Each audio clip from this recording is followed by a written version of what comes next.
FOAF stopped on the way home from work where he had noticed some wonderful blue flowers growing on the edge of a cornfield. As he had suspected, they were morning glories, presumably the coveted heavenly blue variety.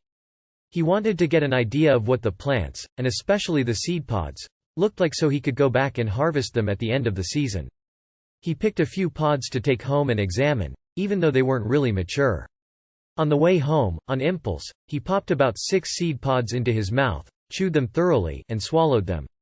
That would be about 48 seeds because they seemed to have about 8 seeds per pod. It suggests 200 or so seeds in the MGFAQ, so he probably got about a 1/4 hit type dose. And that is what happened. The heightened senses, the sense of an impending trip, a slight tendency to laugh, and sleeplessness later that night, all suggested that he had taken about 1/4 hit. He had experimented with 1/4 hit doses before. Not a trip, really.